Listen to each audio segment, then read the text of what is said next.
I've been kind of moving forward with my lawyer. I know Meri has too. And then Kody called me just really recently and has said, what if I just put us all on all the titles? I'm like, is this guy following?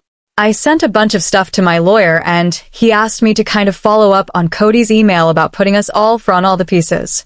And just about that time, Kody called me. We'll get a portion of each piece, and we can just settle it. I am open to that if you are. I am. Hey besties, welcome back to my channel. So if you're wondering what happened with Coyote Pass, or if you even care, some of you just are like, I'm so tired of the storyline. It's been 6 years. What's going on? So this week on Sister Wives, Janelle and Meri talk via Zoom or Skype or whatever FaceTime. And in their discussion, they talk about what's happening with Coyote Pass. And it doesn't sound like Kody was being benevolent when he made this decision to divide it up by 4. It was the fact that Janelle and Meri got attorneys involved that forced Kody's hand to do the right thing. Kody would act like he's doing this simply because he's being a nice guy. That's not how it was framed at all by Janelle and Meri. And obviously, I just in another video shared with you how Robyn started crying about Coyote Pass because Janelle and Meri want to sell and Kody wants to sell, and so she has to sell. And then Robyn dragged it out for like months and refused to sign the documents. And then they finally found a lender, and so they eventually divided the property up in March of, which we've already talked about. We know it sold in April of, but this whole concept that it was, a great experience where Kody just did it because he's such a nice guy is not true. He was pressured by attorneys. And also in this season, we know that Christine was suing him while this was all being filmed. So we'll see how that plays out. I don't even know if they'll talk about it on the show. But Janelle and Meri had to talk about this, and apparently Kody didn't want to talk to Meri because, Meri is scary. And that got Janelle to mock Kody for what he says about Robyn. Why is he afraid to talk to her? I don't know. Who the hell knows? I don't know. So whatever. She didn't do shit like he felt in my government. Says all this, stuff about wanting to be friends with me. And then he won't talk to me. Meri and Janelle, I completely upset them. Not on purpose. Okay. I didn't know what to do. So Meri's, she's kind of an act. So, I just didn't. I was like, oh, ignore her, And then she's like, well, I'm going to do legal. And I'm like, whoa. Okay, listen. Did you hear Meri say chicken shit under her breath when Janelle told her that Kody didn't want to talk to her? And then Kody's all, I didn't want to talk to Meri because she's a nag. Yes, it's a nag. A nag when a woman asks you to sell property that she bought with you and you've been sitting on your ass for 2+ years and doing nothing with it. And now you're only going to sell it because you want to buy a new house. He literally approached them in the end of August when he was under contract for a new house. Now we know why he sold Coyote Pass. He needed a down payment. That's why he needed a down payment for his house. It's obvious. And then he really only cares to divide it. Because why? Because, cause Meri said she was going to get a lawyer involved. It's apparently a nag to ask Kody to actually do what he's supposed to do, sell property and move on the property and divide it equally since everyone bought it together. That's a nag. That's Kody. That's how Kody views women. It's so ridiculous. Like he always wants to act like he's such a victim or that everybody's so mean to him or whatever. And he has the shy, pretty wife now, and she's really shy and she's really pretty. Sorry, I couldn't help it. Those are words he's used. He's very shy and she's really pretty. I'm like, well, good for you. I mean, I was a little shy when we got married, but I was definitely not submissive. So I don't know. I guess he judged. The only wife or the only pretty wife. Like, is he slapping all of this? Yeah, I think so. And then we were. None of us were shy. So I guess that's his type. I am so glad she mocked the part where they keep saying that Robyn is shy. How many times does Robyn say she's shy now? And does Kody say that Robyn is shy? Like they're trying to play into this. I'm so meek and demure and submissive, and this is why you love me. Because I have no opinions, I mean. It's true that Robyn didn't want to sell Coyote Pass, so she wasn't nagging him about Coyote Pass. And it's true that she doesn't nag him, about doing the right thing because her aligned vision of the world is screwing people over like Kody. So, of course, they have the same goal. And because Robyn allows Kody to co-sign and co-signs all of Kody's bad behavior, I suppose she's not a nag. Although she manipulates him and plants seeds where she doesn't have to nag. She'll say things like, well, if we get a new house, it needs to be big enough, so your kids can come and visit, which is really just, I want a bigger house, and that's how I'm going to manipulate you to get a bigger house, right? Yes, she needs to use ways to manipulate him so he thinks it's his idea when he ends up getting a bigger house that he doesn't need at years old when most of his kids don't live at home anymore. Yeah, so now they're mocking Kody for the shy, pretty, and, shy. Sweet wife, Robyn, submissive, shy and pretty. Whatever. Very side note. I just had to have an ex-wives club for just a moment. But anyway, no. Why don't you talk to Meri? Because I'm afraid to talk to her. I'm so scared. She's gonna be so mean to me. And I don't know. I can't handle it. I invited him to be part of this conversation. And he's like, no, I don't really like you. And I said, well, that's fine. I don't like you either.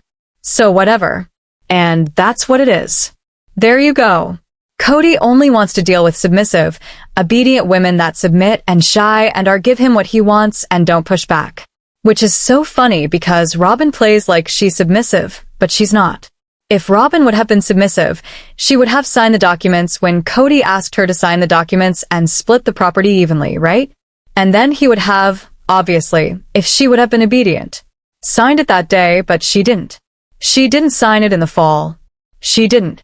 She waited until March to sign over and divide the property and quickly and allow the other women to get on the documents with them cause they signed it in September, and she waited 6 months to sign. So she's really not that submissive because a submissive person would do what they're told. She uses her tears to delay the submission. I guess maybe I don't know and manipulation what I think. They mean is they don't want someone that's going to be loud and push back, and be assertive and say what they want. Here's the thing with Kody is that he doesn't want a woman that actually has an opinion that is assertive and has strong-willed and knows what she wants. Because if you know what you want, you're going to hold him accountable. He that's going to be like you're difficult and you're scary. And I just don't think Meri lets him get away with crap and neither does Janelle. So he doesn't like that. And then they're mocking him and Robyn for using the word shy because I think the submissive part is a joke because I don't think either one of them think that Robyn is all that submissive. And I also think they're mocking it because I don't think either one of them believe that Robyn is at all shy. I don't see Robyn as a shy person. I just don't see it. I think she's shy when it benefits her. But when she walked into the family, she was not shy. She was demanding time with Kody. She was making him drive to her house all the time. She said she got a night with him even when they weren't married. That's not shy. A shy person doesn't assert what they want or need. They sit in the back. I think it's just him rewriting history, and that because she's not on his bad side yet. She's shy. I'm sorry, but he's just hilarious when he says stuff to me. But I think he thinks he's going to get a reaction, and I just don't care. The property is still hold. It has held its value. It'll be a nice parting gift for all of us, Anyway, you hear that. So we're going to get a parting gift, which will be a nice way to just be like, see you later. Hope I never see you again. Goodbye. I mean, if we're not going to get alimony, I guess. Yeah, so there you go. They're going to get their partying gift. Now this again took 9 months for them to close. During that time, Kody bought a home where he has a $1 million loan. He sold a home and he sold Coyote Pass. Who knows where the proceeds of either of those sales went, if they went into property or if Kody just blew through the money, given that the two of them love to spend money on expensive art and ugly cars and... You can have money, but you can't buy taste, right? Is that what it is? Kody and Robyn scream of what's called new money. People that start making money, but they don't know really how to spend it, and so they don't save it. A lot of people that end up on reality television that start living outside of their means often have to start finding ways to continue that lifestyle because they don't save the money. And this is something that I think would be really hard because when you start making a decent amount of money, there's always this incentive like, oh, well, now that I can afford something more, I should buy something more, right? But I always lived by this theory that the richest people actually are the ones that don't have a lot of stuff because their money is in the bank, right? And if you don't live outside of your means, if something were to happen economically, then you don't have to keep up with it. I always think about this just in my own life. Like, could I buy a bigger house? Sure. Do I want a bigger mortgage? No. What if I don't want to do YouTube anymore? What if I don't want to make videos for you guys anymore? What if I get tired and burned out? Do I want to have a huge dollar mortgage on a house like Kody and Robyn do? Or do I want to stay in the house that I have, which is more than enough than what I need? It's big enough for my family. There's only 3 of us. We have more than bedrooms than we need. We have an office, but if you're Kody Robyn, instead of actually downsizing, and listen, you don't have to downsize, you really don't. We don't. But Robyn now has on one side a square-foot house, I think square-foot house. And then on the other side there's like a home that has it's like a garage that they've converted into like a second home, sort of like in-law/apartment. I guess it's a large garage that has a bedroom and a kitchen, and it's like square feet. It's not the nicest in terms of finishes, but it'll work, and I truly think they bought that house because Dayton was going to live in that apartment/home because he had been living in an RV on their driveway.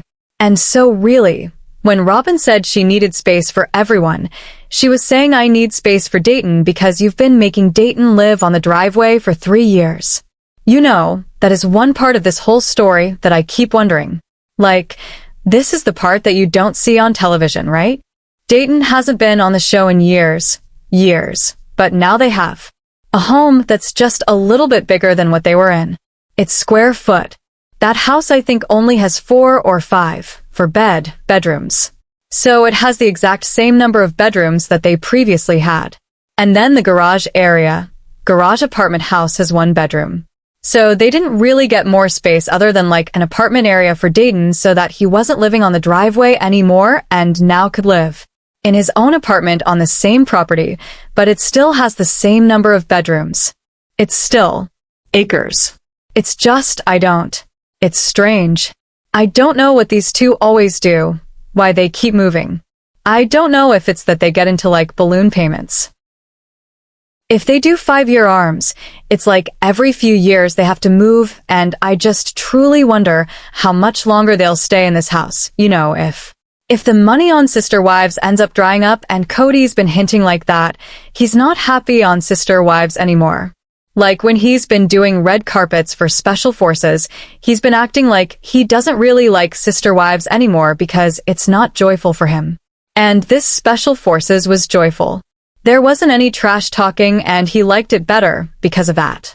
But Sister Wives has become such a chore for him because of all the trash talk, and it's not fun anymore. So I don't know. I have honestly no clue. But it's clear that Meri and Janelle and their lawyers were the ones that applied pressure to Kody and Robyn. Kody and Robyn only agreed to dividing it all up once they wanted to upgrade their current house and get into a new place. And once they probably needed to have some taxes, or something not going on their DTI. And then I think they got mocked. For being called out, for being submissive, and for Ryan or Robyn being shy. I don't think anyone believes they're actually shy. The sale doesn't go through for quite a bit of time, and they obviously have to find a new house, which provides a brand new storyline for Kody and Robyn. It's more content for them, which could be another reason why they moved so much more content. And now Janelle is in the process of breaking ground on her house. They just poured footers, and they're getting ready for to point. Pour the slab. And so she's getting ready to build her house in North Carolina, which I'm sure will become content there. So they're gonna continue with their content. It's a house. It's a life of just home building. And then interestingly In the same episode, we learn that Mykelti moves to North Carolina, Peyton moves to North Carolina, Truly apparently wants to move to North Carolina, but she's only. You guys, that's not gonna be for a while. And Peyton is moving to North Carolina, and then Gwendolyn and her partner also want to maybe move to North Carolina. I think they are still in Flagstaff, though, for now. But Christine's upset because she wants to know why everyone is moving to North Carolina and why they're not staying in Utah. And I don't know, I think North Carolina has hot, sticky summers. It's less expensive overall to live than Utah. It's politically, I'd say. Utah might be a little bit more conservative, although North Carolina is in the Bible Belt and generally a red state, although they have pockets of blue, might be a little bit more liberal than Utah. A lot of ex-Mormons and people that leave fundamentalism don't want to live in Utah. They call it Scritta. So that could be another reason why they don't want to live there. I don't know. But for now, that's where we're at. They mock Kody and Robyn, and Kody and Robyn were forced to hand over and play fair under threat of legal. And so eventually they won. So, what are your thoughts? Let me know in the comments below. Make sure to give this video a thumbs up. Make sure to subscribe to my channel if you haven't subscribed, and click the bell so you never miss a video. Thanks so much for watching. Bye best.